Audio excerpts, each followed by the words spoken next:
কাল শেওড়াফুলি গেছিলাম, তো মায়ের মন্দিরে যাব না এটা তো কখনো হয় না, না? তো সেই জন্য হচ্ছে চলে গেলাম মায়ের মন্দিরে, মা নিস্তারিণী মায়ের মন্দিরে। অনেক পুরনো কথা, এখানকার শেওড়াফুলি তখন সারাপুলি নামেই পরিচিত ছিল। ভাগীরথীর তীরে এই সারাপুলিতেই স্থাপিত হয়েছিল নিস্তারিণী কালী মায়ের মন্দির।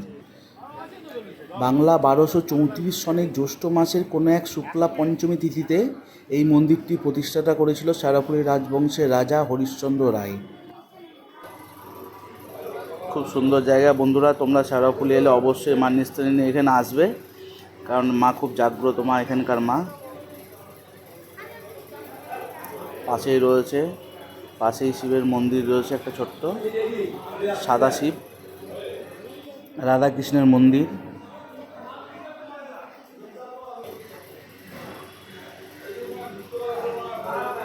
দেখো এখানে মায়ের পেছনের যে অংশ এটা রয়েছে, সেই জায়গাটা এখানে আমরা সবাই প্রণাম করি। খুব জাগ্রত মা।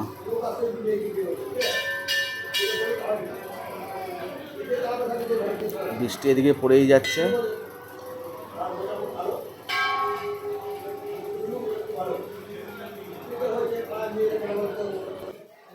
মাকে দর্শন সেরে গঙ্গার ঘাটের উদ্দেশ্যে রওনা হলাম। দেখো গঙ্গার ঘাট যেতে যেতে এই যে বাবাকে যারা জল ঢালতে যায় তারকেশ্বরে, এই ঘাট থেকেই স্নান করে অনেক সময়। দেখো বৃষ্টিও ভালো বৃষ্টি হচ্ছে।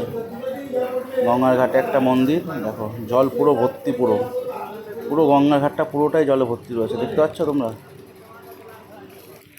এত সুন্দর ওয়েদার, আমার তো খুব ভালো লাগছিল। ইচ্ছে করছিল স্নান করি, কিন্তু কিছু করার নেই, স্নান তো করা যাবে না, গামছা নিয়ে আসতেই ভুলে গেছি। খুব মিষ্টি ওয়েদার পুরো। দেখো গঙ্গার ওপারে হচ্ছে ব্যারাকপুর, ওটা 2 পয়সা ঘাট নামেই খ্যাত। দেখো ওপারটায় রয়েছে ব্যারাকপুরের ফেরিঘাট। তো আস্তে আস্তে আমরা ওই ফেরিঘাটের দিকে যেতে শুরু করলাম। দেখেছো চারিদিকে রয়েছে বোম্বলের সব আইটেমগুলো।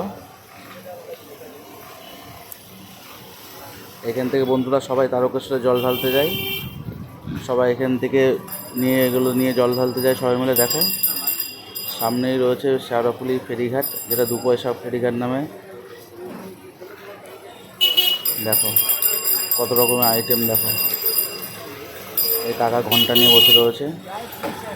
এটা হচ্ছে শেওড়াফুলি ফেরিঘাট। তো বন্ধুরা এটা 2 পয়সার নামটা কেন হয়েছে আমার খুব একটা জানা নেই, তোমরা যদি কেউ জেনে থাকো এটা অবশ্যই আমাকে কমেন্টে জানাবে।